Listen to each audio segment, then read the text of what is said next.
Bonjour à toutes et à tous et bienvenue dans cette dernière vidéo du mois de juin 2025 sur le reparentage, c'est-à-dire la guérison de l'enfant intérieur. J'espère que cette série de 2 modules sur l'enfant intérieur vous a intéressé, vous a aidé surtout. En tout cas, j'ai eu beaucoup de retours et d'échanges sur ce sujet, donc visiblement ça vous a surtout fait beaucoup vous poser des questions et des questions assez pratico-pratiques. Donc depuis un mois et demi, 2 mois qu'on en parle ensemble, j'ai sélectionné des questions que j'ai regroupées par thème. On va explorer ça ensemble. On va y répondre, mais d'abord, j'aimerais vraiment prendre un petit moment pour revenir sur le contenu du module actuel. Et puis, pour commencer, très rapidement, je vais vous présenter quelques livres parce qu'on me demande souvent du concret et c'est assez compliqué de sortir des ouvrages techniques. Donc, quelques livres très rapidement qui vont pouvoir vous faire réfléchir en tout cas à notre thématique. Déjà, le premier, c'est Guérir son enfant intérieur de Moussa Nabati qui m'a fait découvrir tout ce qui est enfant intérieur. C'est un livre qui est sorti il y a une quinzaine d'années. Donc c'est un ensemble de cas concrets puisque Monsieur Nabati est psychanalyste et thérapeute, donc il parle de ce qu'il a constaté en séance avec un certain nombre de cas extrêmement simples. Voilà, l'écriture est très simple et facile à lire, mais en même temps on constate via ce bouquin comment concrètement quelqu'un qui vient pour un souci de couple ou pour des angoisses nocturnes ou pour des problèmes de libido va peut faire un lien avec son passé, peut faire un lien avec son éducation et du coup se reconnecter à ce petit enfant intérieur qui réagit lui avec sa compréhension du monde et avec ses automatismes d'enfant. Donc voilà, pour commencer, si vous voulez en savoir plus sur ce concept, celui-ci est très bien sans être barbant. Si on parle d'enfant intérieur, on parle forcément d'éducation. Si on parle d'éducation, on parle aussi de transgénérationnel. Contrairement à ce que le nom peut laisser penser et ce que pensent beaucoup de gens, la thérapie transgénérationnelle, il s'agit absolument pas de contacter nos ancêtres décédés ou je ne sais quoi, hein. C'est simplement voir comment les traumatismes se transmettent d'une génération à l'autre, les silences, les secrets de famille, du coup, par exemple, les dates anniversaires qui se transmettent de génération en génération. Donc pour ça, la base, c'est Madame Anne-Ancelin Schutzenberger avec Aïe mes aïeux, qui est un livre qui date un petit peu, mais qui ressort en publication très régulièrement parce que même si la partie, je trouve, psychanalyse a quand même évolué, donc depuis on a quitté Freud et ses basiques, c'est vraiment la base de tout ce qui est dynamique au sein des familles et donc éducation. Pour s'amuser un peu, là aussi, on parle de secret de famille avec Serge Tisseron. Serge Tisseron qui est surtout connu pour avoir fait tout un travail de psychanalyse du monde d'Hergé, du monde de Tintin, les personnages de Tintin, Capitaine Haddock, etc., qui est extrêmement intéressant d'ailleurs ce bouquin, mais je l'ai prêté et on ne me l'a jamais rendu. Mais lui, il est donc psychiatre, psychanalyste également. Ce livre, Secret de famille, mode d'emploi, là aussi, ça parle quand même d'éducation, de transgénérationnel d'une certaine manière, même s'il n'utilise pas ce terme. Plutôt en tout cas transmission au sein des familles via l'éducation et les relations sociales précoces. Donc de même, ça se lit très facilement et ça peut être une très bonne base pour découvrir un petit peu les dynamiques habituelles au sein des familles. Comme on était aussi dans une période de l'année avec des relations, enfin avec des fêtes, comment ça s'appelle? Fête des mères, fête des pères. Il y a ce livre que j'ai découvert en début d'année, je pense qu'il est tout nouveau. C'est un livre illustré plutôt type bande dessinée, hop, qui s'appelle Chère maman, les mères aussi peuvent être toxiques. Le titre dit tout. Les auteurs Sophie Adriansen et c'est Mademoiselle Caroline qui fait tout ce qui est illustration. C'est très doux au niveau du dessin. J'aime beaucoup comment justement la dessinatrice a permis de transmettre beaucoup d'informations sur la relation mère-fille toxique, puisque là on parle vraiment de ça, de toxicité éducationnelle, parce que ce n'est pas une mère qui bat ses enfants, enfin une grand-mère dans l'histoire, mais plutôt une mère extrêmement stricte, autocentrée, qui ne fait que critiquer et rabaisser sa fille, qui pour moi est donc une pauvre femme qui malheureusement n'a pas eu la chance de s'épanouir dans sa propre vie, et malheureusement ce sont ses enfants et petits-enfants qui en subissent les conséquences. Ça, c'est très doux, ce n'est pas culpabilisant, c'est très joli. Voilà. Si vous n'avez pas peur de vous lancer dans ce thème, parce que effectivement, quand on a soi-même subi des violences, c'est pas forcément évident ni thérapeutique de lire des livres sur le même sujet. Mais si vous voulez prendre un petit peu de recul et de douceur, voilà, un très bel ouvrage que j'ai apprécié de lire. Et enfin, pour terminer, Parler avec sa mère de Maxime Rovère, qui est là aussi, un livre qui vient de sortir, que j'ai trouvé étonnant. Donc Maxime Rovère qui est plutôt un philosophe écrivain, ça se lit très bien, c'est très joli, très poétique. Bien sûr, ça parle des difficultés relationnelles entre une mère et son enfant. Ça parle en fait des mères comme si elles étaient des sujets d'études pour un anthropologue, une race à part qu'un anthropologue voudrait étudier, un anthropologue ou spécialiste, je ne sais pas moi, des insectes, qui étudierait une nouvelle variété d'insectes rencontrés. C'est écrit avec beaucoup de poésie, avec beaucoup de recul, avec un regard qui n'est pas critique et plombant, et pour autant qui n'enjolive pas la réalité. Donc c'est très joli. Je vous le conseille également. Je m'arrête là pour les livres, j'en trouverai sans doute d'autres, mais on garde ça pour des prochaines fois. En tout cas, ceux-là, c'est vraiment les bases, à la fois plutôt d'un point de vue pédagogique et d'un point de vue plaisir de lecture. Bon, on va revenir sur le sujet. Ce mois-ci, on a donc travaillé sur le reparentage. Vous avez reçu dans le module les différents fichiers pour comprendre ce que c'est que le reparentage et pourquoi c'est vraiment si important dans la démarche. Vous avez reçu aussi le détail des 4 piliers à étudier, donc la discipline bienveillante, le soin de soi, la joie et la créativité et la régulation émotionnelle.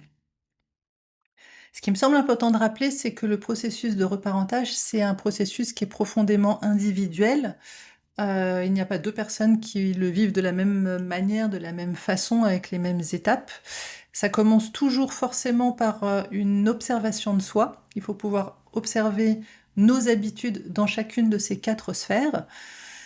Et ça nous donne de la clarté et du recul pour pouvoir ensuite amorcer les changements, soit des changements totaux, soit introduire des nouvelles habitudes, soit modifier légèrement certains automatismes pour être plus en phase avec.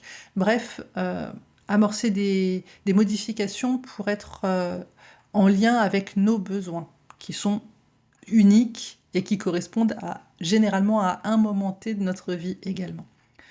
Donc c'est vraiment un chemin qui demande de la patience, et je sais que c'est pas facile. Je sais que la plupart d'entre nous, nous voulons juste aller mieux très vite, parce qu'on souffre finalement. Le terme peut sembler fort, mais pour autant c'est de la souffrance, et on veut des outils, on veut du concret pour pouvoir changer. Comme d'habitude, la seule chose à laquelle moi je vous encouragerais, c'est à ralentir pour pouvoir vous offrir cette pause d'observation. Parce que c'est elle qui va par la suite guider vos décisions pour des ajustements qui soient les plus justes possibles. Donc vraiment, il y a des questions qui sont très simples, mais vraiment nécessaires et puissantes à se poser. Est-ce que je sais reconnaître mes besoins physiques? Est-ce que je sais répondre à mes besoins physiques, biologiques? Est-ce que je sais reconnaître mes émotions, et est-ce que je suis capable de les vivre sainement? Est-ce que je suis connectée à ma part spirituelle, ma part de spiritualité, et à mon moi authentique?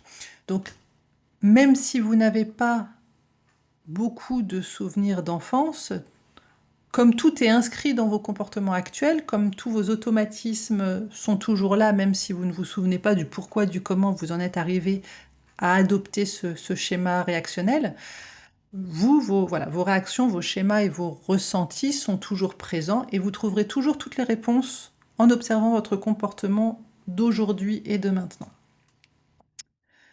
C'est vraiment très important dans tout ça, comme je vous le dis, le principe de temps, j'en parle souvent, mais le point sur lequel je n'insiste peut-être pas assez parce que je le constate en thérapie, l'important c'est surtout la régularité.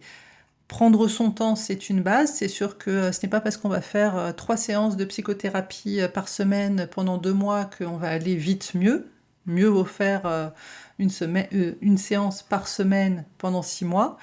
Pour autant, le plus important par-dessus tout, c'est la régularité. Et ça veut dire qu'on ne fait pas les choses une fois toutes les 3 semaines. Ça n'a pas vraiment de résultat. C'est comme si vous faisiez un entraînement physique.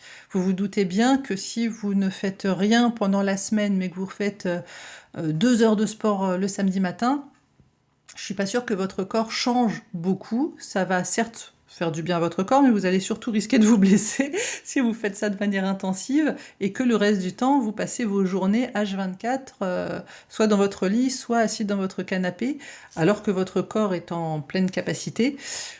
Vous constaterez bien, enfin en tout cas la logique voudrait que en travaillant de manière efficace votre corps que une fois par semaine ou une fois toutes les 3 semaines, c'est pas ça qui va créer des changements. Eh bien, c'est exactement la même chose avec le processus thérapeutique psychologique. Comment est-ce qu'on change? Ben, avec de la régularité. C'est pas parce que vous allez essayer un outil une fois de temps en temps que des changements profonds vont s'installer. C'est vraiment la pratique quotidienne qui va faire la différence. Et c'est ce qui va nous permettre dans un second temps, d'agir même dans les moments de stress. C'est-à-dire que oui, au départ, si je vous dis il faut respirer quand vous faites une crise de panique, vous allez me dire c'est bien gentil, mais quand je fais ma crise de panique, j'arrive pas à respirer, je suis encore plus paniquée parce que je ne sais pas quoi faire. Oui, parce qu'il faut d'abord s'entraîner. Quand tout va bien, respirer tranquillement, apprendre à poser sa respiration, à se concentrer sur nos 5 sens, apprendre à canaliser notre intention sur un élément factuel pour éviter la surenchère du psychisme qui rajoute du stress au stress, qui est déjà physique dans notre corps.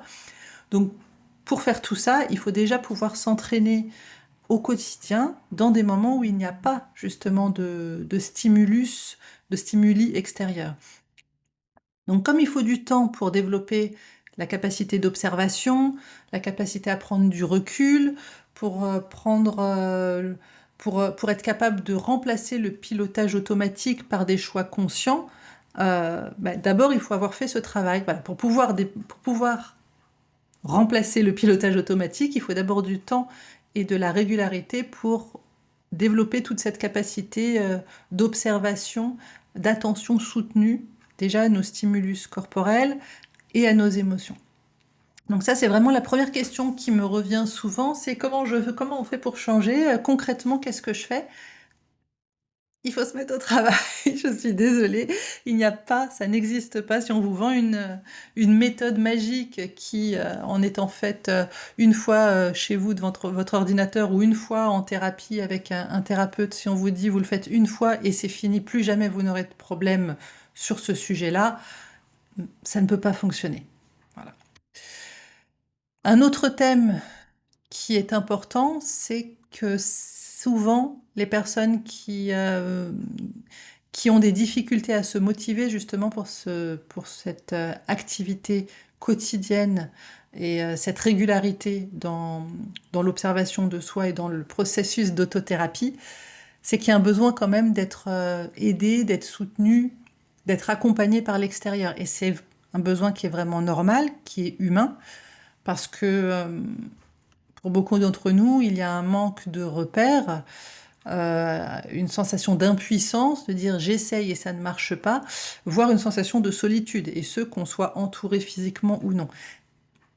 C'est tout à fait en lien avec le thème de ce mois-ci, c'est-à-dire que le reparentage prend vraiment tout son sens quand on apprend à devenir pour soi-même ce parent que nous n'avons pas eu, sinon on n'aurait pas besoin de se reparenter. Donc vraiment, le fait d'apprendre à se faire confiance et à se soutenir soi-même, ça fait partie du process de reparentage. Ça ne veut pas dire que vous devez être seul, c'est pour ça que Pour moi, c'est important qu'il y ait aussi ce groupe de soutien sur le site, même si je vois qu'il y a encore beaucoup de pudeur et beaucoup de difficultés à s'engager face à des inconnus, et ça, je le comprends très bien. Euh, Ceci dit, voilà, la démarche n'est pas que vous soyez dépendant des autres pour vous sentir bien, plutôt que vous puissiez renforcer votre estime de vous et votre confiance en vous. Et chaque petite promesse que vous faites, qu'importe la taille de cette promesse, ça renforce, ça fait partie de ce travail d'estime de soi, de confiance en soi. C'est pas le contenu de la promesse qui compte, c'est le fait de se l'être tenu pour soi-même. C'est comme ça qu'on cultive notre pouvoir personnel, en faisant des choses pour nous et en étant du coup fiers du résultat, puisqu'on en est responsable à 100%. Bien sûr que si vous avez autour de vous des personnes qui sont respectueuses, qui vous soutiennent dans ce désir d'évolution, qui vous apportent un feedback positif, c'est super, c'est la cerise sur le gâteau. Mais ce n'est pas eux qui vont vous permettre d'évoluer. Ce n'est pas eux qui vont vous aider à vous sentir bien.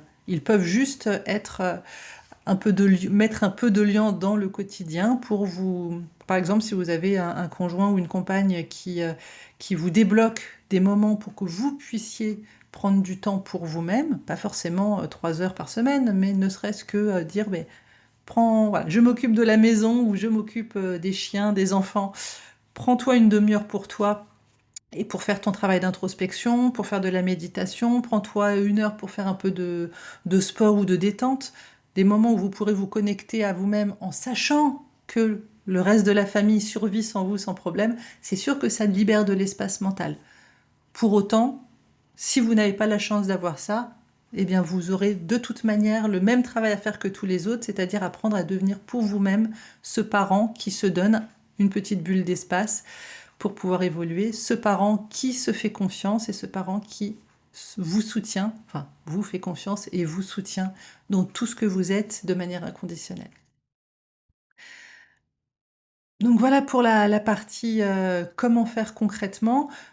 Autre chose qui me revient aussi, c'est on me parle parfois c'est lié de toute manière, de résistance. C'est-à-dire que quand quelqu'un j'ai une patiente qui m'a dit: «Oui, mais moi je fais ce travail sur l'enfant intérieur, mais il refuse». Il refuse, il ne veut pas parler, il ne veut pas aller mieux, j'ai beau faire tout ce qu'il faut. C'est ce qu'on appelle de la résistance en psychologie. Pour moi, ça peut être le signe que vous avez grandi dans un environnement qui est trop rigide.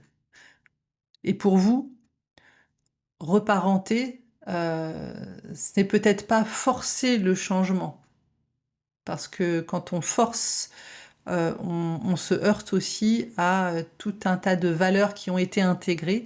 Si on nous a appris, si on a intégré dès la prime enfance que le cadre est comme ça, il faut qu'il soit solide et que le moindre changement est une source de stress, alors surtout ne forcez pas le changement, puisque là au contraire, vous allez activer votre système nerveux encore plus.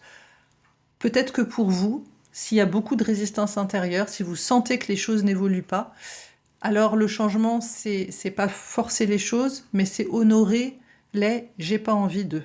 En d'autres termes, c'est apprendre ce dont je parle. D'ailleurs, peut-être trop rapidement, mais on y reviendra parce que c'est vraiment un sujet à part en soi, la discipline bienveillante. Ce que j'appelle la discipline bienveillante, c'est le fait de savoir se contraindre, chose que tout le monde, enfin tout le monde n'a pas cette capacité, savoir s'auto-contraindre à faire des choses qui sont bonnes pour nous, tout en respectant les stops et les limites de notre corps et de notre esprit. Donc cette résistance, elle est normale, elle fait partie du process, tout le monde ressent de la résistance à un moment ou à un autre. Ceci dit, si pour vous, vous sentez que la résistance est vraiment trop grande, alors honorez aussi ces moments de j'ai pas envie, je peux pas, j'y arrive pas. La discipline bienveillante, ça fait partie de ça, enfin ça englobe ça, c'est-à-dire que, bah oui, il faut peut-être vous forcer d'une certaine manière à faire un petit peu, mais encore une fois, c'est la logique des petits pas, hein. Mettez les différentes marches, les différentes étapes à un minuscule niveau. Rien ne sert de vous forcer à ouvrir grand les portes et sortir de votre zone de confort en un seul pas. Allez-y tout doucement. C'est pour ça que je vous dis que ce chemin, il est profondément personnel. Il n'y a pas de bonne manière de faire, mais si vous sentez que le changement est vraiment difficile, alors mettez-vous des tout petits objectifs. L'important, c'est pas la vitesse à laquelle vous faites les choses, c'est pas comment fait votre voisin, c'est vous. Si tous les jours vous constatez que vous faites ne serait-ce que 10 secondes de connexion à vous-même, ce qu'a priori vous pourriez trouver, c'est 10 secondes dans votre quotidien, même si c'est 10 secondes juste avant de vous endormir dans votre lit, faites déjà ça et vous allez voir que ça va rassurer votre système nerveux, que au bout de 3 semaines, un mois, à faire cette démarche, d'un seul coup, il y aura une espèce d'automatisme qui se mettra en place. Et puis, bah, je parle de porte, mais voilà, plus vous ouvrez la porte, plus ce sera facile de passer le chemin, de rajouter d'autres petites étapes et de donc dépasser cette résistance intérieure un peu trop rigide. Autre chose qui me semble important, c'est quand on me parle de... Comment dire ça? Plusieurs fois pendant mes séances, je constate avec mes patients qu'il y a vraiment une blessure d'attachement à la base. Par exemple, un enfant qui... enfin, je ne sais pas comment tourner cette phrase, je vais recommencer. On a souvent tendance à penser qu'on ne peut pas guérir ses blessures d'attachement ou d'enfance tout seul, parce qu'on ne l'a pas vécu tout seul. Parce qu'effectivement, on a grandi avec, à minima, des parents qui, même s'ils n'étaient pas présents, ils existaient par leur absence. Donc, c'est une question qui me revient, alors peut-être pas sous cette forme, mais qui revient régulièrement, c'est comment on fait pour guérir sa blessure d'attachement, comment on fait pour guérir d'une enfance difficile tout seul, puisque le problème, il a été généré a priori par d'autres. Mais en fait, ma réponse déjà, ça va être que, ben, oui, on peut déjà guérir ses blessures d'attachement en partie seul, parce qu'effectivement, tout commence par la relation à soi, notre relation avec nous-mêmes. Pour autant, c'est pas une démarche qui est isolée, parce que les relations ont un rôle vraiment crucial. Déjà parce qu'on est des animaux sociaux, donc on a ça ancré dans notre génétique que notre rapport aux autres, s'il est mauvais, ça met notre vie en danger. C'est bien entendu totalement exagéré, mais ça a un rôle vraiment crucial dans notre manière de fonctionner déjà physiquement. Et puis surtout parce que en apprenant à s'aimer, en apprenant à se sécuriser, on apprend aussi à mieux aimer les autres et à créer des liens plus sains et à accepter de laisser partir des liens qui ne sont pas sains ou qui ne le sont plus. Donc, c'est pas un modèle d'auto-guérison qui est totalement solitaire, mais c'est un point de départ pour pouvoir transformer nos liens aux autres. Et c'est pour ça que tout ce programme qui est appelé un programme d'autothérapie, certes, ça permet de se guérir soi-même, mais ce n'est que le début.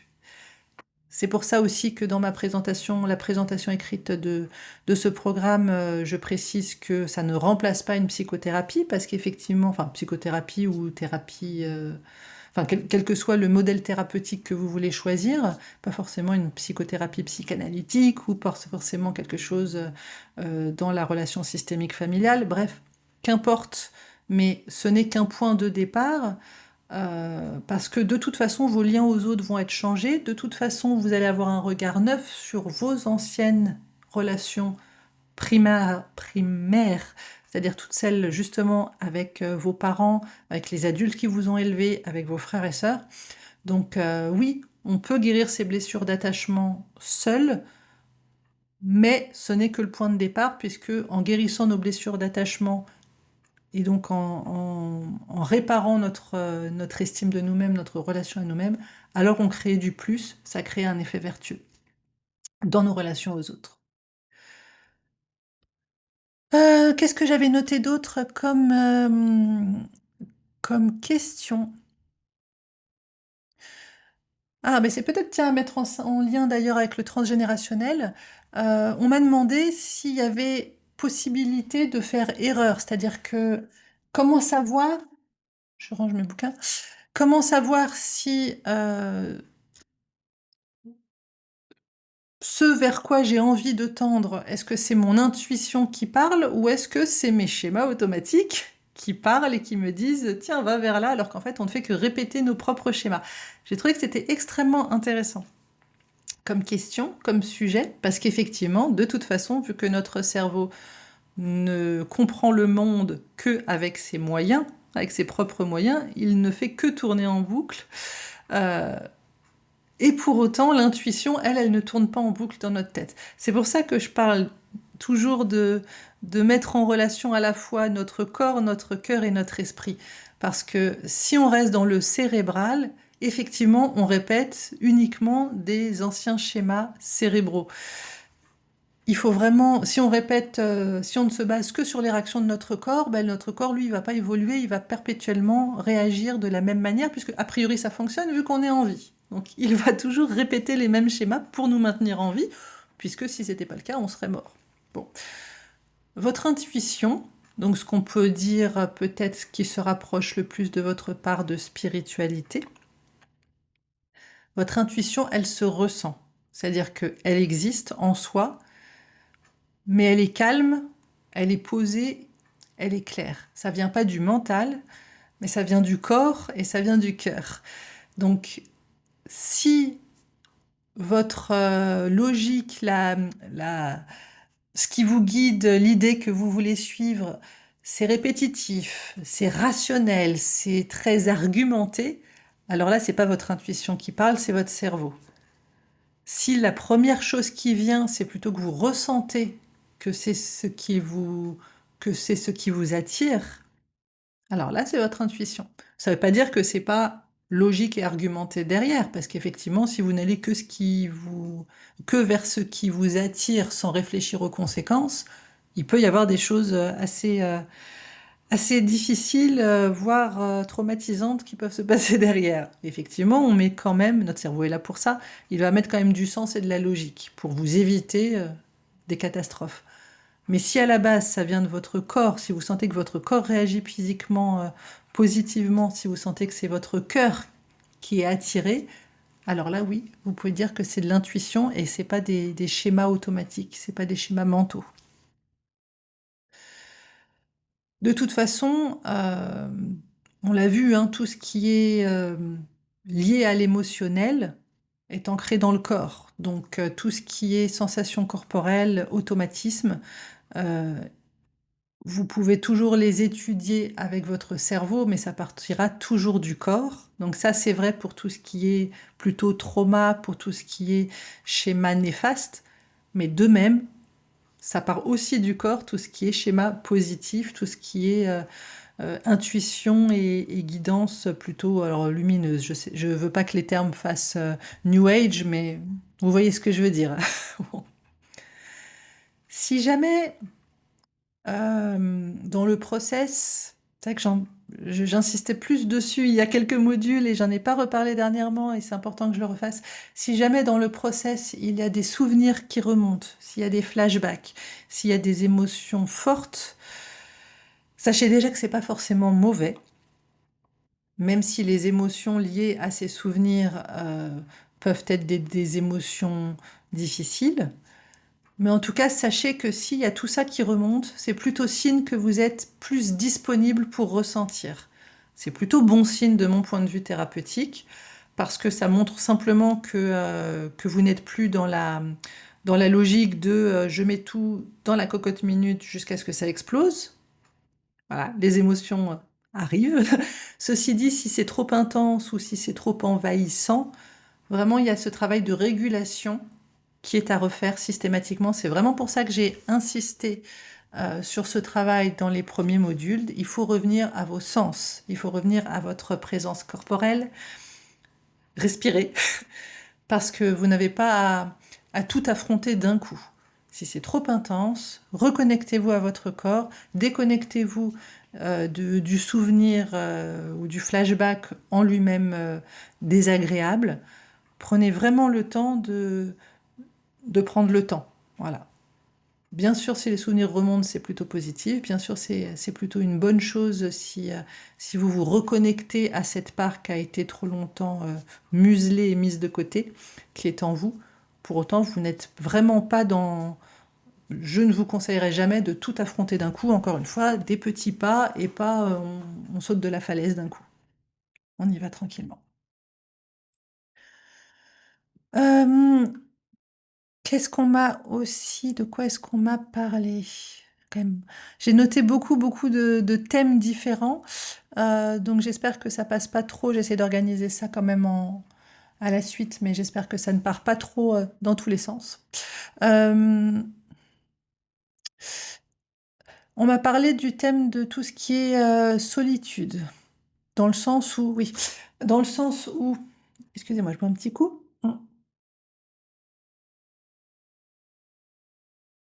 Dans le sens où quand on évolue, alors nos relations aux autres changent. On en parlait tout à l'heure en disant que comme on fait ce travail de reconnexion avec nous-mêmes, ça influence positivement nos relations. Je vous le disais, ça permet de créer des relations saines, ça permet aussi d'apprendre à laisser partir des relations qui ne le sont pas ou pas suffisamment. Et c'est vrai que quand on est dans ce chemin thérapeutique, nos relations aux autres, elles changent et parfois ça crée un vide. Parce qu'on espère encore que nos parents vont changer, parce qu'on espère encore que cet ami qui était un ami si proche, qu'on aimait tant, avec qui on se sentait tellement en connexion il y a 10 ans, euh, eh ben, voilà, on espère retrouver cette connexion et cette sensation d'être compris à 200% sans même avoir besoin de l'exprimer. On a du mal à lâcher tout ça. On a du mal à accepter l'idée que nos proches, malgré l'exemple qu'on leur donne, malgré les informations qu'on leur donne, parce que souvent, quand on est dans notre chemin thérapeutique, on a envie de partager ça avec d'autres personnes, pas forcément des cas perdus, mais avec les personnes qu'on aime pour les aider à aller mieux, parce qu'on sait à quel point ça nous fait du bien et à quel point ça nous ouvre de nouvelles perspectives. Pour autant, on ne peut pas forcer quelqu'un à changer, on peut éventuellement lui donner un exemple. Si cette personne a envie d'avoir des informations, ben on peut lui transmettre certaines choses en espérant. J'aime bien l'image des graines qu'on sème. J'aime bien cette idée que si l'autre est ouvert à la discussion, on peut semer des graines, mais ce n'est pas nous qui décidons si ces graines vont pousser ou non, et ni la manière dont elles vont pousser, quels fruits elles vont donner. Donc, c'est vrai que comme nos relations aux autres, et notamment à ceux qui se comptent le plus pour nous, changent, euh, on a du mal à les lâcher et donc on est dans une logique de deuil. Pour ceux qui, malheureusement, m'ont déjà consulté pour des problématiques après, liées à la perte de quelqu'un, d'un être cher, liées à un décès, et avec les difficultés du coup du process de deuil, vous savez que je n'aime pas parler des étapes. On parle souvent des 5 ou 7 étapes du deuil qui seraient des étapes automatiques. En fait, ça n'existe pas. D'ailleurs, si vous voulez quelqu'un à lire ou à écouter, c'est Christophe Fauré qui est extrêmement éclairant justement sur le deuil et qui, pour le paraphraser de manière extrêmement large, nous explique que oui, dans le deuil, il y a du déni, oui, dans le deuil, il y a des moments où on a envie de rêver que la personne n'est pas encore, n'est pas vraiment décédée. Oui, il y a des moments de colère, oui, mais en fait, il n'y a pas d'étape.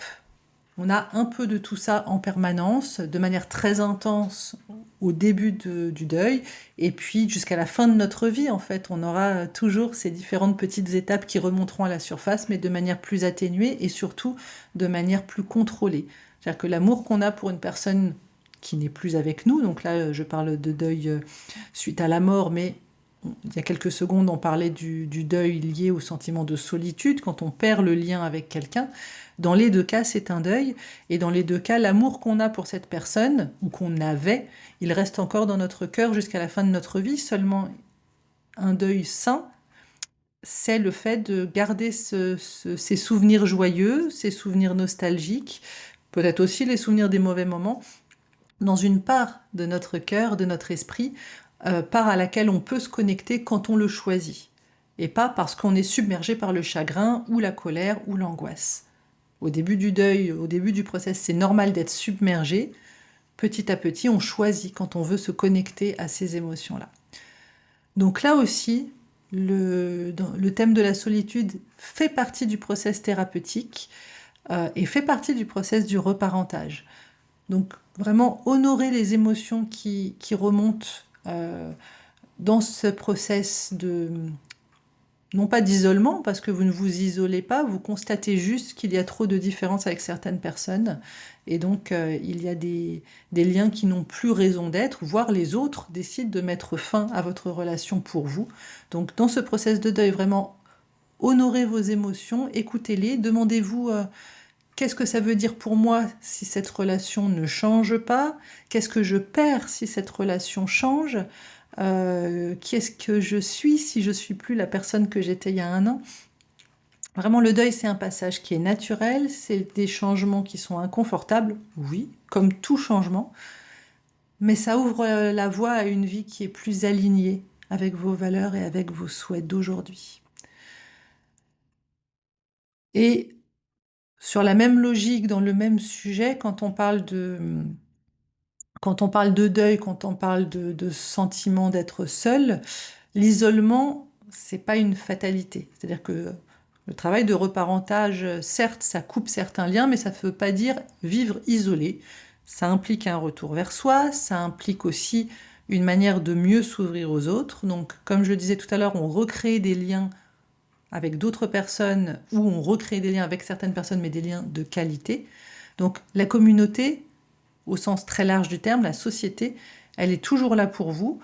N'hésitez pas à tendre la main à des personnes de votre entourage, même entourage lointain, parce que une simple main tendue, un simple message, ça va peut-être justement permettre de créer des liens de qualité, euh, des relations temporaires ou des relations à long terme, qu'importe, tant que le lien est en phase avec vos valeurs, tant qu'il vous respecte, tant qu'il respecte qui vous êtes aujourd'hui. Et c'est pour ça que le groupe en ligne, n'hésitez pas à y mettre un message, n'hésitez pas à mettre un commentaire, même un simple petit commentaire, c'est un point de départ. Si vous voulez communiquer de manière plus privée, ben, envoyez-moi un message, mais ne restez pas toute seule ou tout seul. L'isolement, c'est vraiment pas une chose qui doit être obligatoire dans le process. C'est pas parce que vous coupez des liens que vous vous empêcherez d'en créer d'autres. Euh, je reviens quand même un tout petit peu sur la famille parce que parfois les proches, les parents notamment, mais ça peut être aussi les frères et sœurs, les cousins, les grands-parents, ces personnes-là qui ont fait partie de notre enfance, donc de nos étapes de développement primaire, ils peuvent continuer à être dans le déni. Ils nient ce qu'on a vécu, parce que eux l'ont vécu d'une autre manière, sans doute, peut-être aussi parce que c'est trop douloureux pour eux de reconnaître qu'ils ont fait des mauvais choix à l'époque, alors que ils ont fait ce qu'ils ont pu avec leurs propres émotions, il ne s'agit pas de leur jeter la pierre. Ceci dit, ça peut être extrêmement douloureux pour vous si vous vous dites j'ai mal vécu mon enfance quand mes parents se sont séparés et que vos parents, d'un côté comme de l'autre, continuent de vous dire que ce n'est pas vrai, ça s'est très bien passé et vous l'aviez très bien vécu et vous faites des histoires a posteriori. On ne peut pas changer leur perception des choses. Donc, si c'est douloureux, la seule chose que vous pouvez faire, puisqu'on ne peut pas changer les autres, ce que vous pouvez faire, c'est poser des limites. C'est abandonner l'idée de vouloir convaincre, parce qu'il ne s'agit pas de convaincre quelqu'un à tout prix, on n'est pas dans une négociation.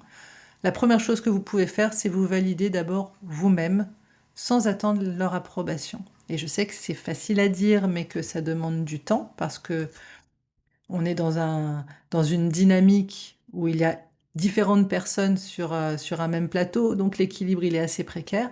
Mais d'abord, vraiment, ne pensez pas que c'est de l'égoïsme, c'est simplement du respect envers vous-même. Vous validez vos émotions de l'époque telles que vous vous en souvenez et telles que votre corps s'en souvient encore aujourd'hui. Vous n'avez pas besoin de l'approbation, de la compréhension ou du soutien de ceux qui vous ont blessé. S'ils font ce travail, s'ils se mettent à s'investir dans une démarche thérapeutique, c'est super. Mais c'est pas l'objectif. Votre objectif, c'est de vous aimer vous-même, de respecter vos propres limites et de faire en sorte que les autres respectent vos propres limites.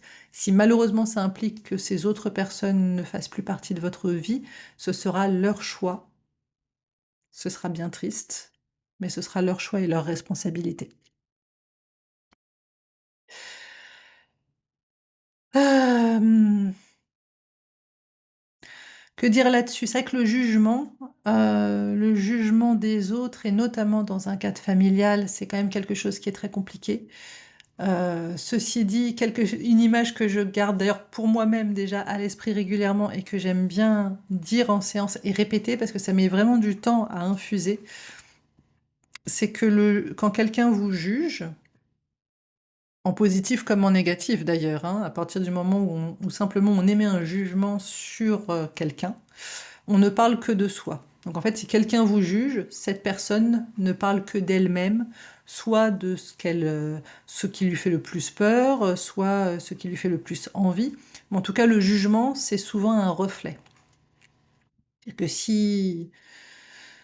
si vous me dites que ma coupe de cheveux, c'est vraiment, c'est vraiment pas quelque chose qui fait sérieux, par exemple, moi, personnellement, ça ne me touche pas parce que j'ai la coupe de cheveux que je souhaite. Par contre, ça m'intéresse. Pourquoi ma coupe de cheveux crée des émotions chez vous? Pourquoi non seulement cela est quelque chose de désagréable à observer pour vous, mais suffisamment désagréable pour que vous essayiez de me faire changer de coupe de cheveux, que vous ayez le besoin de me verbaliser votre jugement négatif ou critique sur la manière dont mes cheveux sont arrangés. Là, c'est vachement intéressant. Mais encore faut-il que vous ayez envie, enfin vous ou la personne qui fait cette critique, ait envie de creuser. En tout cas, de mon point de vue, votre jugement ne parle que de vous. Éventuellement, je peux dire: «Ah bah oui, je suis pas bien coiffée ce matin, je vais me remettre bien». Ou: «Ah bah oui, je suis pas allée chez le coiffeur depuis 6 mois, je devrais retourner chez la coiffeuse». Mais ça n'a rien à voir avec moi, avec ma valeur. Et ça, c'est vraiment important parce que plus vous allez vous offrir de la compassion, plus vous allez offrir de la compassion aux autres.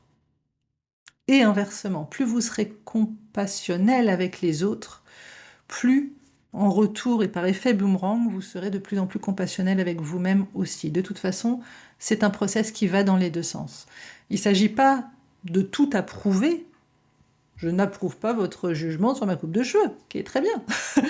Il s'agit d'apprendre à observer avec bienveillance et à ne pas remettre notre valeur en question dès que quelqu'un émet un jugement ou dès que je émets un jugement. Voilà. Je laisse infuser un petit peu parce que c'est vraiment quelque chose qui semble très simple et qui en fait a beaucoup de pouvoir. C'est vraiment une, en tout cas pour ma part, c'est vraiment, un constat que je dois régulièrement me refaire parce qu'effectivement mes automatismes sont que le jugement est une défense. J'ai grandi dans un environnement où, de manière cachée, pas en face à face, où il y avait beaucoup de standing. Par contre, dès la porte fermée, beaucoup de jugements critiques sur ce que fait, ce que dit, ce que porte, ce que font les autres en termes de maquillage, en termes de, je ne sais pas moi, le parfum choisi par quelqu'un.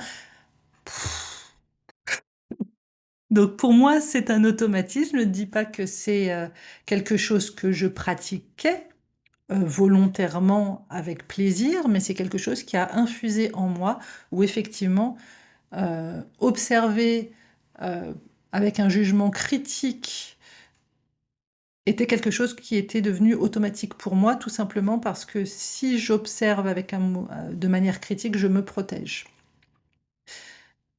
Donc voilà. En tout cas, pour moi-même, dans mon développement à moi personnel, ça a été vraiment important de découvrir et de laisser infuser le fait que mon jugement ne parle que de moi.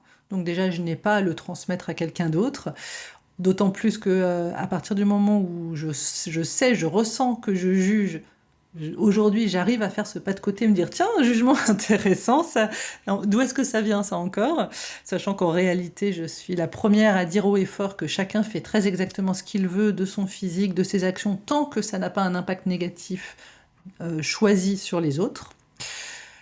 Mais vous voyez que des automatismes, on en a tous, et quand on les a eus dans la petite enfance, on les a, je pense, jusqu'à la fin de notre vie, mais en soi, c'est pas un problème. Le problème, c'est de ne jamais les remettre en question. Pour moi, c'est vraiment important systématiquement à chaque fois que je constate ce jugement pour moi-même, ou à chaque fois que quelqu'un me fait un jugement critique, euh, de toujours me rappeler que ça ne me concerne pas moi quand on me critique, ça ne parle que de l'autre, et qu'en effet inverse, quand je critique quelqu'un, ça ne parle que de moi et absolument pas de cette personne. Ça, malheureusement, les épreuves de la vie, les épreuves difficiles, les deuils et autres, les moments d'immense solitude, m'ont permis de prendre ce pas de recul, parce qu'effectivement, quand on vit des choses extrêmement difficiles, on n'en veut pas aux autres autour qui vivent leur vie comme tous les jours, alors que nous-mêmes, nous vivons un désastre intérieur, euh, un tsunami intérieur. On réalise simplement dans ces moments-là qu'il y a une réelle déconnexion entre ce que je montre et ce que je ressens, et que donc les autres ne peuvent pas s'arrêter de vivre uniquement parce qu'ils ne constatent pas que mon moi intérieur est complètement brisé, et donc que leur jugement n'a en fait pas grand-chose à voir avec la réalité, et que moi-même, du coup, je ne peux pas me permettre de les juger. Je ne sais pas si ma phrase est très très claire, mais j'espère que le message, en tout cas, qui est derrière, est suffisamment clair pour vous. Si vous vous sentez jugé, donc j'en reviens à la famille surtout, là j'ai fait une petite digression. Si vous vous sentez jugé, gardez toujours en tête que le jugement de vos parents, de vos frères et sœurs, de vos meilleurs amis actuels, s'ils vous jugent de manière négative, ce n'est qu'un reflet de ce qu'ils ressentent et de leurs propres émotions, qui sont désagréables par le seul constat que vous vous priorisez. C'est triste pour eux. Et en tout cas, ce que vous ressentez dans votre corps n'a pas grand-chose à vous, enfin, ne concerne pas les autres, ils ne peuvent pas savoir ce que vous vivez. Donc, si quelqu'un, voilà, de même, si quelqu'un a des émotions extrêmement négatives et désagréables, certes, elle ne devrait pas les verbaliser de cette manière-là en vous en rejetant une certaine responsabilité. Pour autant, ça ne concerne qu'elle. N'acceptez pas la responsabilité du mal-être de quelqu'un. Contentez-vous d'observer ça avec bienveillance, tout comme vous, vous devez vous considérer avec bienveillance et avec compassion. Bon, de quoi d'autre je voulais vous parler, mais on arrive un petit peu sur la fin, heureusement. Ah oui, c'est vrai que j'aurais dû en parler tout à l'heure à propos du corps. Quand on ressent des émotions trop fortes, et qu'il y a des personnes qui me disent que du coup elles ont l'impression de sortir de leur corps, elles sont plus du tout connectées à leur corps. C'est souvent fréquent après des traumatismes. Donc si votre corps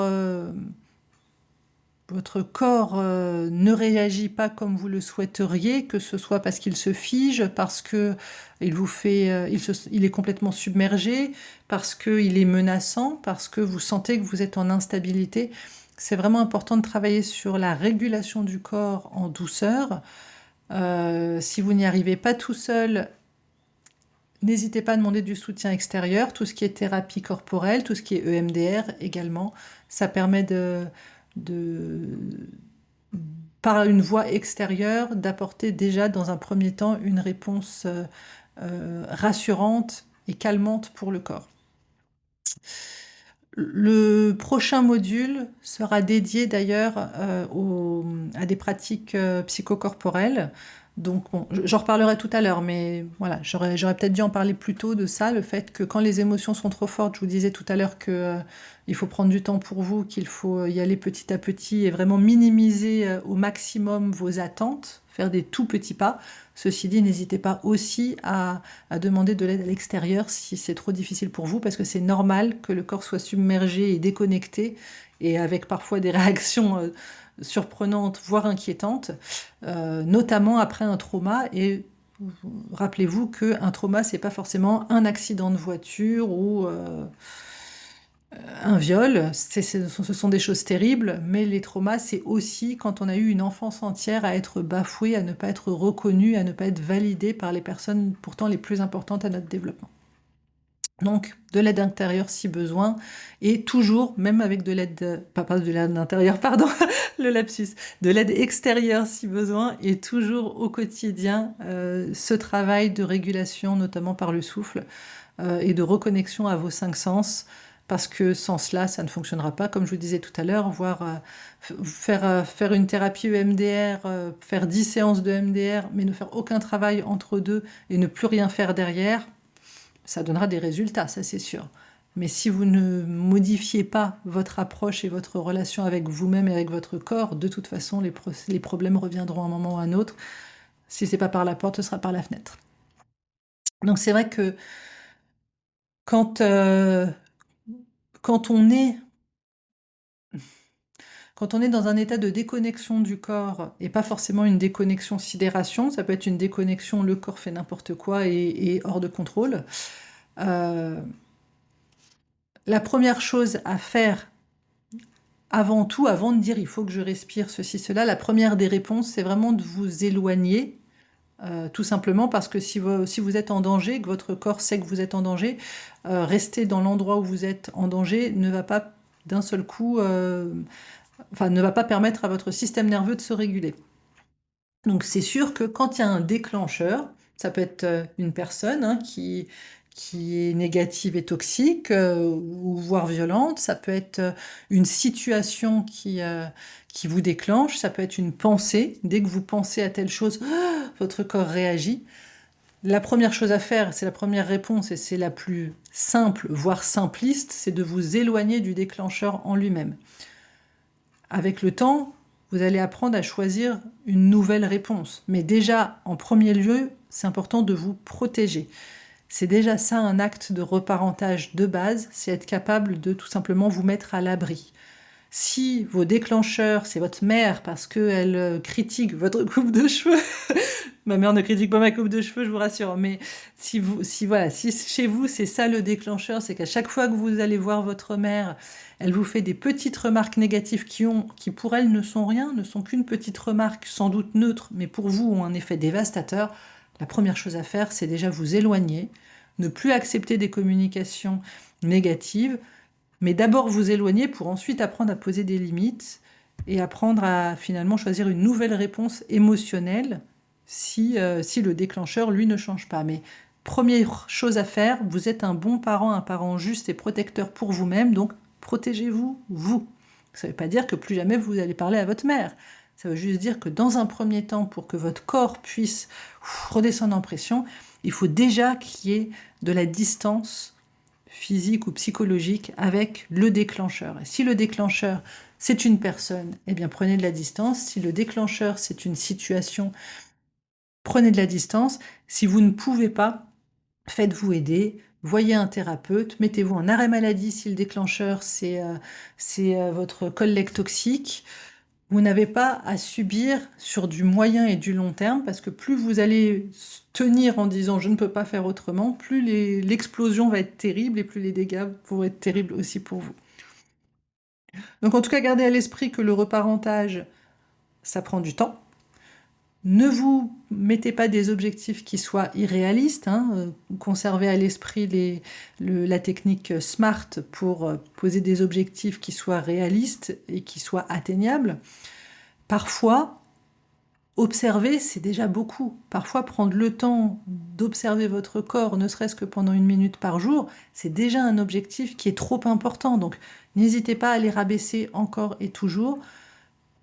À d'autres moments, vous vous sentirez mieux, vous allez pouvoir faire plus. Si vous vous dites, je fais 10 secondes d'observation de mes 5 sens quand je fais la vaisselle le soir, c'est super. Et puis un jour, vous allez dire, tiens, je vais faire plus. Tiens, combien de temps je peux tenir en remettant systématiquement mon attention dessus? Ah ben tiens, j'ai tenu 45 secondes. Ah ben tiens, j'ai tenu 2 minutes 30. Waouh! Il n'y a pas d'ordre imposé, il n'y a pas de rythme imposé. Faites les choses à votre rythme. Des fois, vous allez en faire beaucoup parce que vous vous sentirez bien, vous pourrez agir, vous serez dans une bonne dynamique. Le lendemain, vous allez faire le minimum et c'est pas grave. Vous pouvez même choisir de ne rien faire. Vous pouvez dire aujourd'hui, je ne veux pas, je me donne un joker aujourd'hui, je ne fais pas ce travail-là. C'est un choix, c'est une réponse à un besoin, c'est super, ça va dans la bonne direction. Vous n'êtes pas là pour souffrir. Encore une fois, j'aime bien le parallèle avec un entraînement sportif, mais c'est pareil, si un coach vous dit vas-y, vas-y, faut que tu cours, faut que tu cours, faut que tu fasses ça, faut que tu te forces, alors que vous êtes en train de lui dire que vous ne vous sentez pas bien ce jour-là et que vous avez mal, mais en fait, c'est un mauvais coach. Il va vous dire, bon, ben, c'est pas grave, aujourd'hui, on y va tout doux. Ben, c'est pas grave, aujourd'hui, on prend le temps de se reposer et plutôt de travailler la technique sur papier plutôt que de faire travailler le corps. Voilà, un coach, un coaching, un accompagnement, il se doit d'être bienveillant et à l'écoute de vos besoins et de vos capacités à un moment T. Il ne suit pas un ordre imposé, il ne suit pas une logique concrète avec des exercices à faire de manière stricte comme à l'armée. Voilà. Donc faites-vous vraiment confiance, je reviens à l'intuition, faites confiance à ce que vous ressentez. Si vous sentez que vous avez besoin d'un cadre parce que sinon vous ne faites rien, posez-vous ce cadre.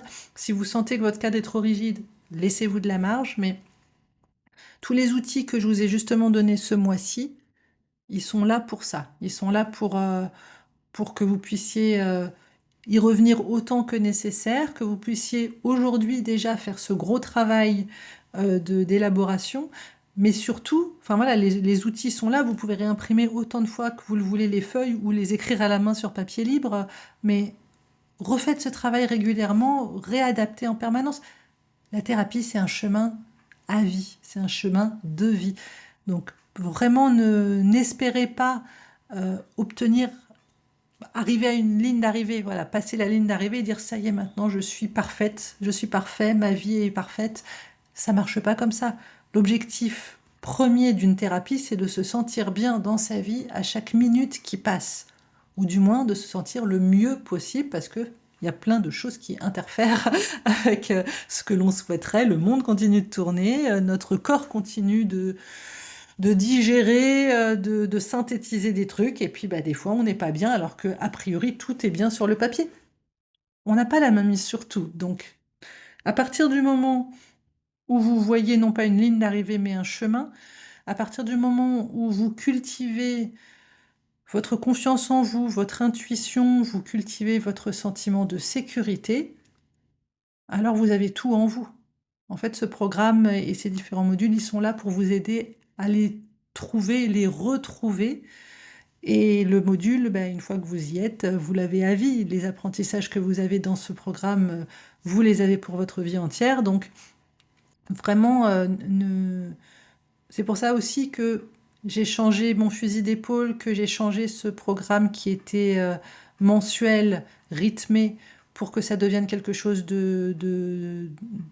qui perdure pour vous, qui reste physiquement présent pour vous dans le temps, parce qu'il y a des moments où vous allez aller très vite, il y a des moments où vous aurez besoin de grandes plages de calme et de vie quotidienne sans trop vous préoccuper de votre bien-être parce que vous serez arrivé à un niveau de sécurité suffisant. Et puis il y a des choses qui vont se rajouter et vous y reviendrez, mais le programme il est là pour que vous appreniez ces nouveaux automatismes et que vous appreniez à reprogrammer des schémas avec lesquels vous ne vous sentiez pas ou plus bien. Voilà, j'espère que j'ai fait le tour des questions qui m'ont été partagées. J'ai essayé de faire ça dans des grands groupements de questions. J'espère que personne ne se sent mis de côté. En tout cas, si besoin, n'hésitez pas à me reposer vos questions dans le groupe ou via le formulaire, comment ça s'appelle, le formulaire anonyme si besoin, si vraiment vous voulez rester à distance. Mais sachez que de ma part, il n'y a jamais de jugement. Mon objectif, c'est plutôt d'essayer de comprendre au mieux votre problématique pour vous aider à trouver la réponse parfaitement adaptée. En tout cas, merci beaucoup pour votre curiosité et pour tous ces échanges parce que à chaque fois que j'en parle avec quelqu'un, à chaque fois qu'on me fait remonter une question ou une réflexion, ben, ça me fait moi aussi réfléchir et ça me fait grandir. Et donc, c'est vraiment un travail que je trouve toujours aussi passionnant. Donc voilà, merci beaucoup d'avoir suivi ce cycle de 7 modules, dans l'ordre ou pas dans l'ordre, ou en pointillé, qu'importe ce que vous avez choisi. Dans le prochain module, qui arrivera dans l'été, mais je ne vous dis plus à quelle date très exactement parce que j'ai décidé moi aussi d'écouter mes limites et d'écouter mes besoins et j'ai besoin d'un peu plus de flexibilité tout en ayant un cadre temporel, mais j'ai besoin d'un peu plus de flexibilité. Donc dans le prochain module, on va parler, comme je vous l'ai dit, de régulation émotionnelle. On va approfondir ce sujet dont on parle depuis le tout début du tout premier module, mais là, je vais vraiment vous parler de pratiques corporelles. Il y a de la respiration, bien sûr. Je vous ai mis des exercices somatiques dans tous les modules, mais là, je vais vraiment faire un module entier axé uniquement là-dessus. C'est vraiment une base qui est indispensable pour toutes les personnes qui, comme moi je l'étais, j'étais déconnectée de mon corps, et toutes les personnes qui se sentaient finalement déconnectées ou euh, soit déconnectées de leur corps, soit ne comprenaient pas le langage de leur corps, comme si c'était un étranger. Voilà, avec ce module, on va réapprendre à sentir, on va réapprendre à se calmer et à se recentrer, à orienter notre capacité d'observation et notre intention. Donc comme ça, vous aurez encore plus d'outils concrets somatiques pour apaiser votre système nerveux et pour pouvoir faire de la place à toutes vos émotions en toute sécurité. Pour rappel, vous avez aussi beaucoup d'outils concrets sur ce site, des outils en libre téléchargement, des outils à consulter sur le site gratuitement. Vous avez aussi mes auto-hypnoses audio.